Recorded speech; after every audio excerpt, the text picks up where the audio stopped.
Bienvenue sur Midi 1, vous êtes dans Éco-Débat. Le tourisme interne, riche en potentiel, reste encore peu valorisé en Côte d'Ivoire. Comment en faire un véritable levier économique? Nous en parlons avec M. Diomandé Mamadou, il est le président de la FENUTURSI, entendez la Fédération nationale de l'industrie touristique en Côte d'Ivoire. Et face à lui, Mme Bané Félicité, elle est spécialiste des agences de voyage. Merci Madame, merci Monsieur d'avoir répondu à notre invitation. Merci Monsieur. Merci, monsieur. Alors, M. Diomandé, comment définir le tourisme interne aujourd'hui ou le tourisme d'intérieur? Merci. Le tourisme intérieur, ce sont des activités touristiques qui sont réalisées sur le plan national. Ça veut dire que tout ce qu'on fait comme activité à l'intérieur du pays, les découvertes, le loisir, je dirais même la culture, et ça, c'est bien circonscrit. C'est les territoires. Maintenant, le tourisme intérieur, il faut dire aussi. Allez-y. Le tourisme, c'est d'abord un déplacement pour des raisons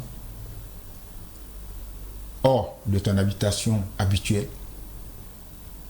Obligatoirement, il faut passer une nuitée et sans excéder à 1 an de séjour. Parce que si je quitte ici, je vais à Daloa ou à Zenoula pour des raisons quelconques. Si je ne passe pas la nuit à Zenoula, je ne suis pas un touriste. D'accord. Donc si je passe la nuit à Zenoula pour une raison de loisirs, de découverte, ou des familles, visites familiales et autres, je suis touriste. Si je vais à Zenoula et que je reviens le même jour, je suis excursionniste. C'est important, dans les statistiques, il faut qu'on essaie de voir tout ça. Donc c'est pour dire tout simplement que c'est toutes ces activités que nous passons à l'intérieur du pays, sur le plan national, que nous appelons le tourisme domestique ou le tourisme intérieur. D'accord. Madame Bané Félicité, est-ce que les Ivoiriens voyagent assez à l'intérieur du pays? Je dirais oui. Aujourd'hui, les Ivoiriens voyagent. Aujourd'hui, il y a des Ivoiriens qui ne veulent même plus entendre parler de d'autres destinations de l'autre côté. Quand je parle de l'autre côté, que ce soit la France, que ce soit les États-Unis. À l'extérieur du pays. À l'extérieur du pays. Ils veulent connaître leur pays. D'accord. Donc je dirais oui. Mais quelle destination locale les attire plus? Oh, c'est vrai qu'à un moment donné, tout le monde allait au sud Comoé, c'est-à-dire de Bassam jusqu'à Assini. Mais aujourd'hui, on va à San Pedro, je dirais beaucoup à San Pedro ces temps-ci. C'est surtout au niveau de la côtière. Au niveau de la côtière. Pourquoi particulièrement Particulièrement parce que San Pedro, c'est une histoire. C'est une histoire avec sa piscine naturelle, les singes, l'observation des singes et le calme que tu peux trouver.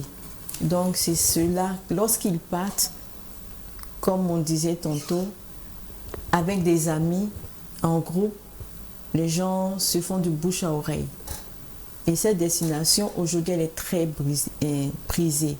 C'est vrai, on vient de finir la côtière, mais même avec le volet le transport aérien, les gens y allaient. Et aujourd'hui, on a 2 bonnes voies de pouvoir se rendre à San Pedro. D'accord. Monsieur Diomandé, la Côte d'Ivoire a un potentiel touristique énorme, mais le constat est clair, ce potentiel reste peu exploité. Pourquoi? Pourquoi? Parce du nord au sud, de l'est à l'ouest, en passant par le centre, la Côte d'Ivoire a un véritable paysage touristique, mais pourquoi jusque-là il reste peu exploité? Peu exploité, l'État fait beaucoup pour le moment, depuis un certain temps. L'État apporte beaucoup au développement, mais il reste beaucoup à faire. Beaucoup. Parce que quand on parle de tourisme, on parle des infrastructures. aujourd'hui, avec le développement, avec tout ce qui est réalisé aujourd'hui. Mais l'essentiel, le plus important, le cœur, ce sont les sites touristiques, par exemple. Ils sont dans quel état? Je vous ai dit tout à l'heure, même la culture dans quel état?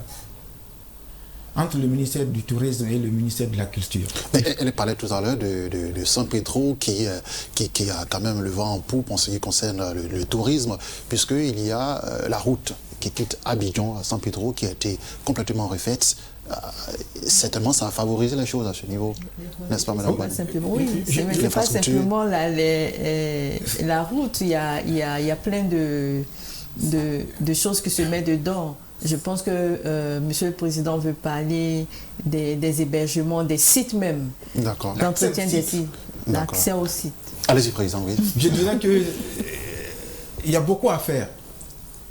On vous a dit que c'est une chaîne. Mais on fait des axes. Le gouvernement fait beaucoup, développe, ils ont beaucoup investi dans les infrastructures. Mais ce sont des axes pour nous. Abidjan-Korogo, Abidjan-San Pedro. Mais quand tu arrives à Sassandra, tu as Taki, quand tu arrives à Bérébi, tu as Taki, mais comment il faut arriver? Tu as Monogaga, comment il faut arriver à Monogaga, la plus belle plage du monde.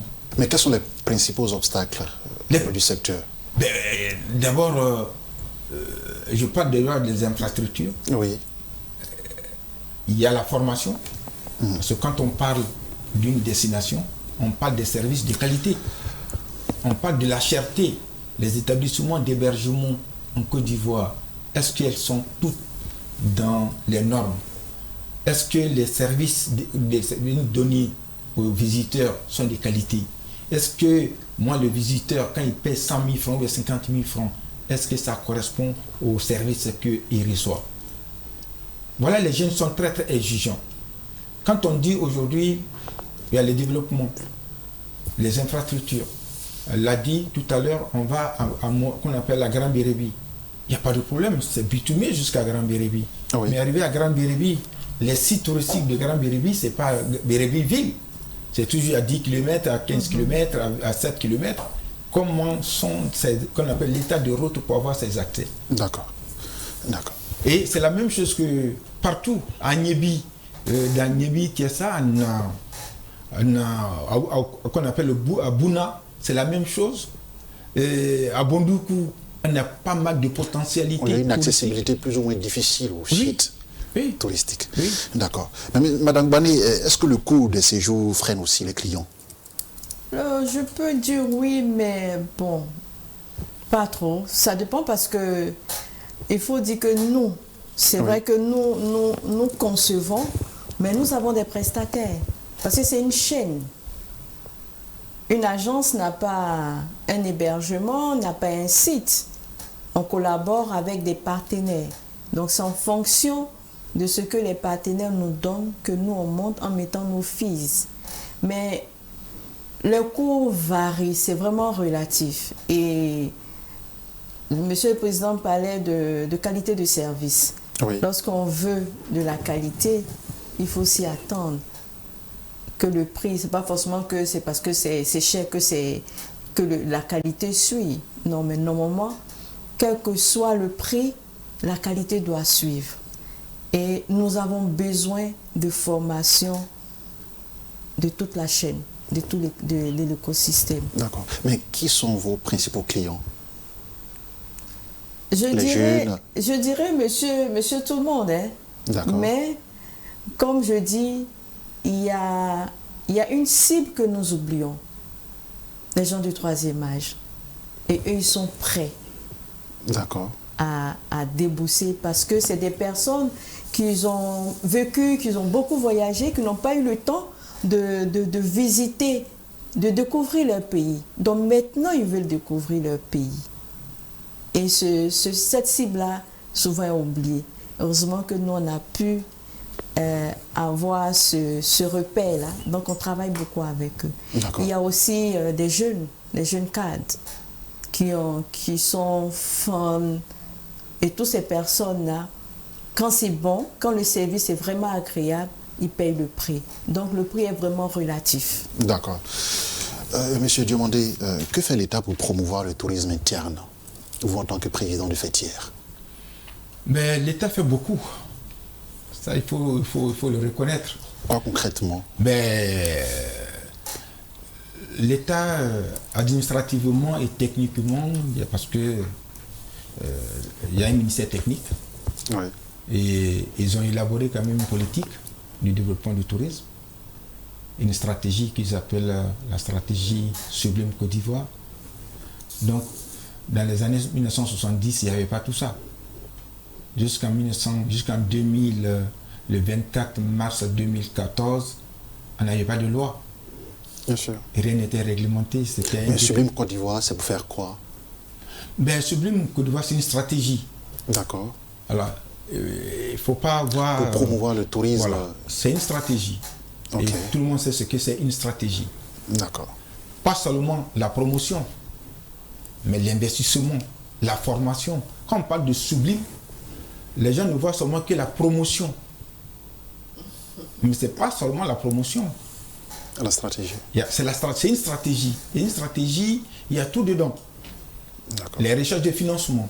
Si on veut appliquer Sublime, aujourd'hui, les agences de voyage et les établissements touristiques doivent tendre la main qu'on appelle au ministère, à l'État de Côte d'Ivoire, pour lui dire « accompagnez-moi ».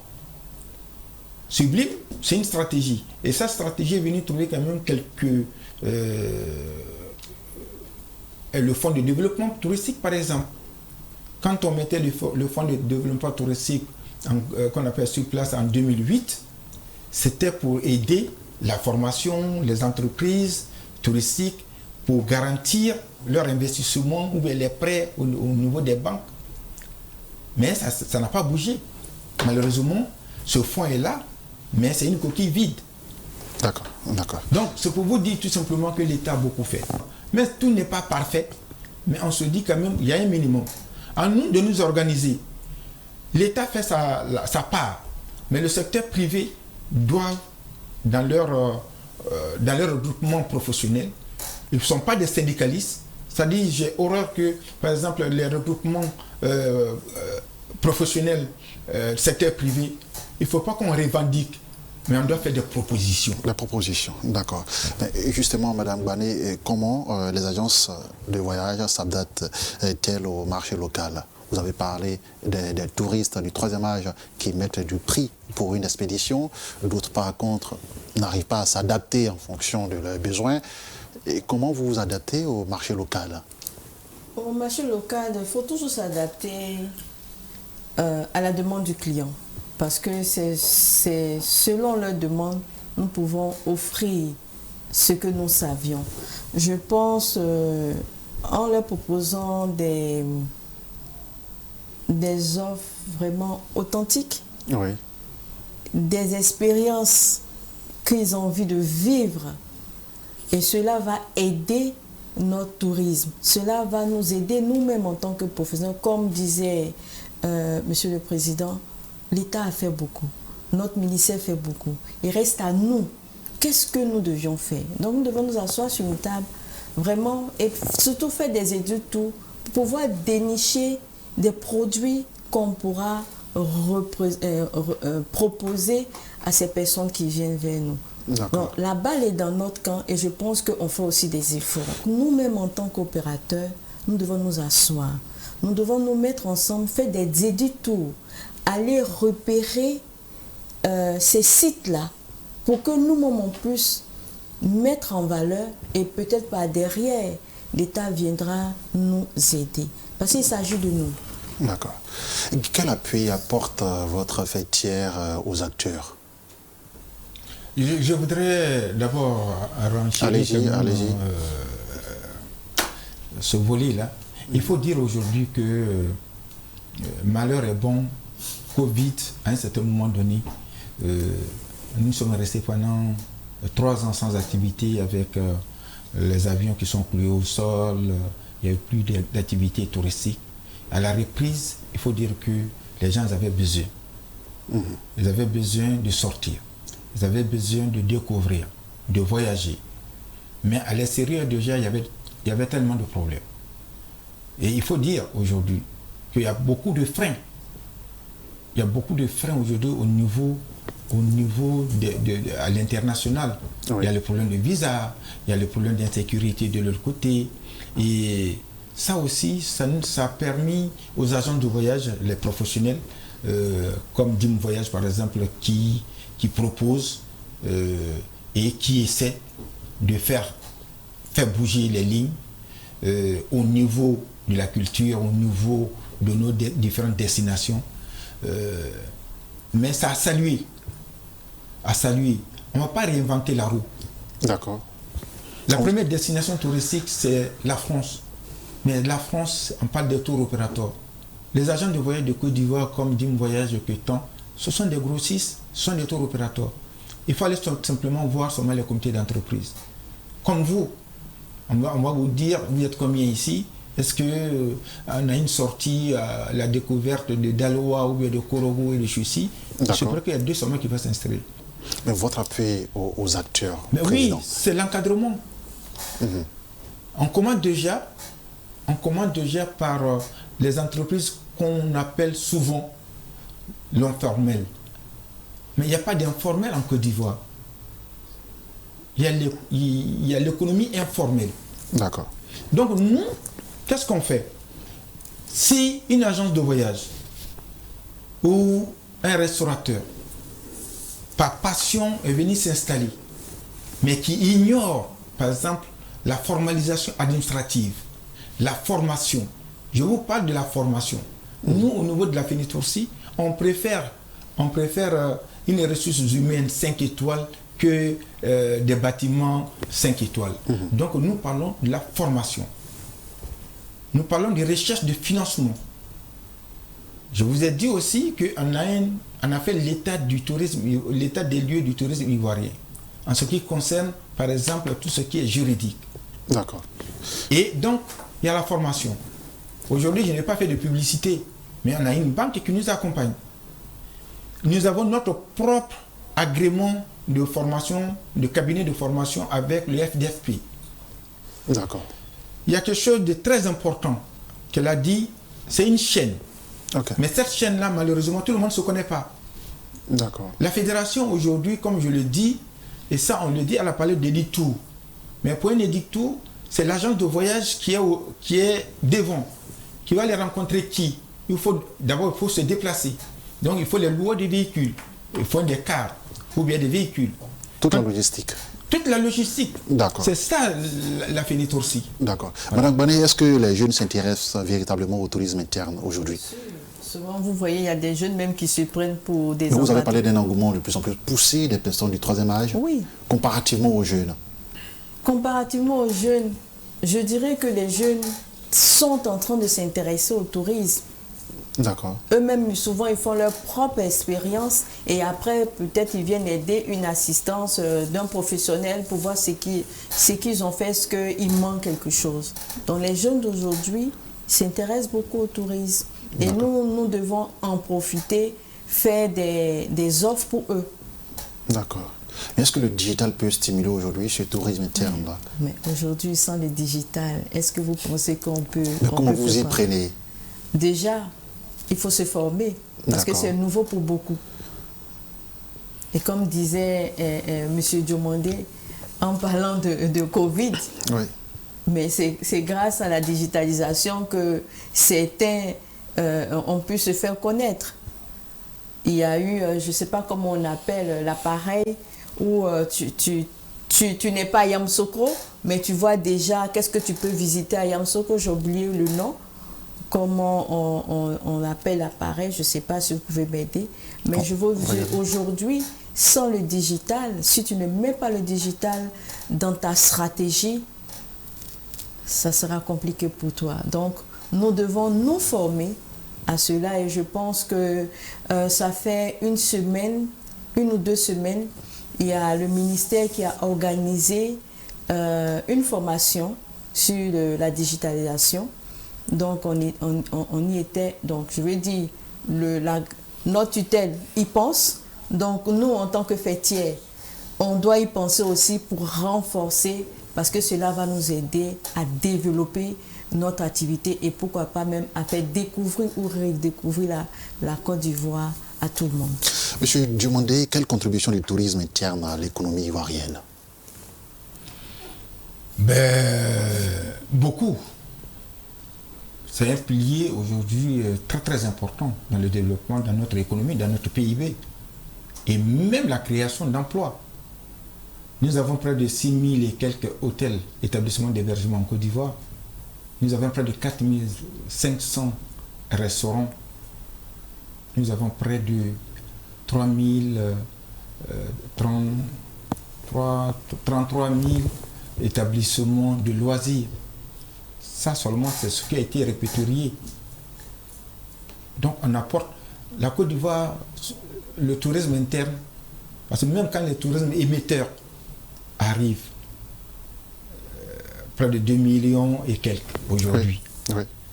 et 3 millions de tourisme interne, ça fait 6 millions de visiteurs par an en Côte d'Ivoire. C'est énorme. C'est énorme pour le moment. Ouais. Mais ailleurs, on peut faire mieux. Ça, il faut le dire. On peut faire mieux. On peut faire le triple si les conditions sont vraiment réunies. Avec tout ce que nous avons comme potentialité, sincèrement, on n'a pas envie à des pays qui font 10 millions, 5 millions de touristes. D'accord. Il a parlé des potentialités dont dispose la Côte d'Ivoire. Alors, quels partenariats publics-privés sont nécessaires pour promouvoir ce tourisme interne? Déjà, il faut faciliter les relations entre nous et puis les acteurs et puis les entreprises. D'accord.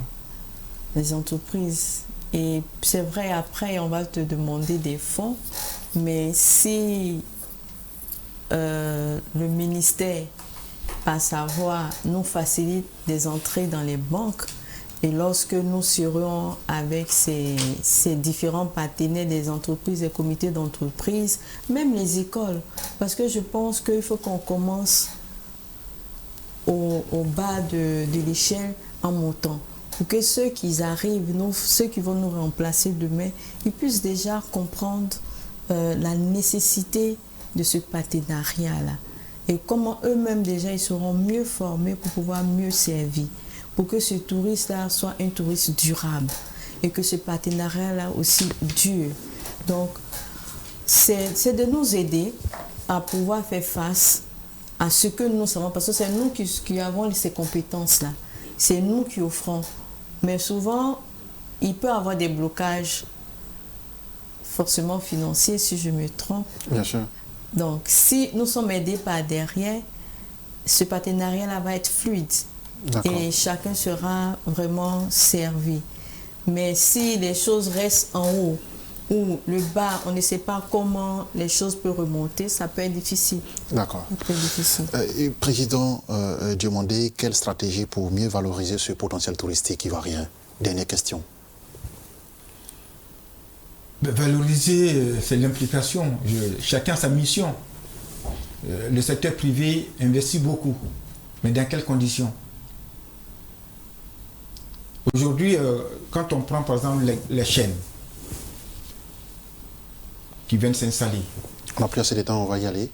Et nous qui sommes sur le terrain, les investisseurs ivoiriens, aujourd'hui, ils veulent faire. Mais malheureusement, il y a le financement. La sempiternelle question du financement. Ça, c'est un facteur bloquant. Moi, je souhaite que les banquiers s'intéressent à notre secteur. D'accord. Il y a beaucoup de potentialités, il y a beaucoup de sous, qui nous fassent confiance pour investir, pour nous accompagner. On ne dit pas l'État va nous accompagner, l'État met seulement les cadres. D'accord. Et puis, nous, avec le secteur privé, on peut se mettre ensemble pour avancer. Merci à vous, Président Diomandé Mamadou. Vous êtes président de la FENITOURCI. Entendez la Fédération nationale de l'industrie touristique en Côte d'Ivoire. Vous étiez sur ce plateau avec Madame Bané Félicité, les spécialistes des agences de voyage. Merci à vous d'être passé sur ce plateau. C'est moi qui vous remercie. Merci, monsieur. C'est la fin de ce numéro de Éco Débat. Restez avec nous. L'information continue, bien évidemment, sur Medi 1.